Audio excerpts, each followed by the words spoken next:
যে আজকে আমরা এখানে প্রধানমন্ত্রীর পক্ষ থেকে ঈদের ঠিক আগ মুহূর্তে এখানে যারা অসহায় দুস্থ এবং যারা গুম পরিবার নির্যাতিত পরিবার এবং আমাদের এখানে মাইনরিটি পরিবার অনেক রয়েছে যারা আর্থিকভাবে সচ্ছল নয়, তাদেরকে আমরা একটা ঈদের উপহার দিতে এসেছি। এবং আপনারা দেখেছেন যে সারা দেশব্যাপী এর আগে ইমাম মুয়াজ্জিন সারা দেশব্যাপী এবং অন্যান্য ধর্মাবলম্বী যারা যারা ধর্মগুরু যারা আছেন তাদের জন্য একটা ঈদের আগেই একটা সম্মানীর ব্যবস্থা করা হয়েছে। এছাড়া বিভিন্ন সামাজিক সোশ্যাল সেফটি নেটের আওতায় বিভিন্ন কার্যক্রম গ্রহণ করা হচ্ছে। তো বিষয়টি অবশ্যই পজিটিভভাবেই দেখছি।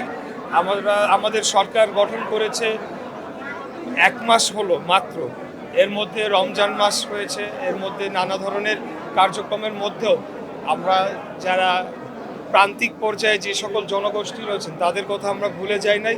এবং এই ধরনের আমরা যে এছাড়া আপনারা দেখেছেন যে সারা বাংলাদেশে 12টি সিটি কর্পোরেশনের পরিচ্ছন্ন কর্মীদেরকেও একটা ভাতা প্রদান করা হয়েছে। তো আমরা এই ধরনের যে চ্যারিটেবল কাজ সবসময় বাংলাদেশ জাতীয়তাবাদী দল বিএনপি করে আসছে। এখন আমরা যেহেতু সরকার গঠন করেছি, আমরা এটার ব্যাপ্তিটা আরও বৃদ্ধি করতে পেরেছি।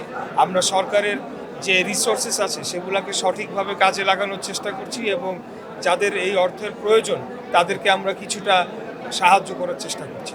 কিছু জায়গায় যখন আগেরবারে যখন করাইলে ফ্যামিলি কার্ড দেওয়া হয়েছিল, কিছু দলীয় নেতাকর্মীরা এই ফ্যামিলি কার্ড পেয়েছিল, অসহায়রা পায়নি। আজকে যে বিতরণ করা হয়েছে এই ক্ষেত্রে যাচাই বাছাই ঠিকমতো হয়েছে। আমি মনে করি যে এই অভিযোগটা সম্পূর্ণ অসত্য।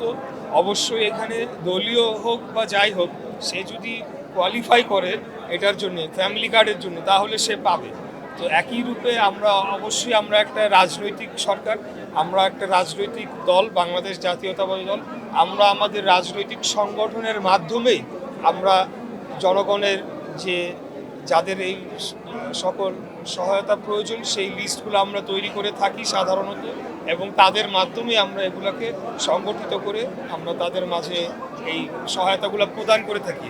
এখানে কোনোভাবেই অন্য কোনো অভিযোগ আনার কোনো উপায় নাই। যেহেতু একটা রাজনৈতিক সরকার এখন আমরা সরকার গঠন করেছি, আমরা অবশ্যই আমাদের দল করুক বা কোনো দল না করুক, যেই করুক, যারা এটার জন্যে কোয়ালিফাই করবে এই সকল সহায়তার জন্য তাদেরকে আমরা অগ্রাধিকার দিচ্ছি। কিন্তু এর মধ্যে যদি কেউ আমাদের দল করে এরকম ব্যক্তিও থাকে তাহলে তো সেটা দোষের কিছু নয়। তারা যদি কোয়ালিফাই করে তারা সেটা পাবে, এটা হলো আমাদের কথা। Thank you.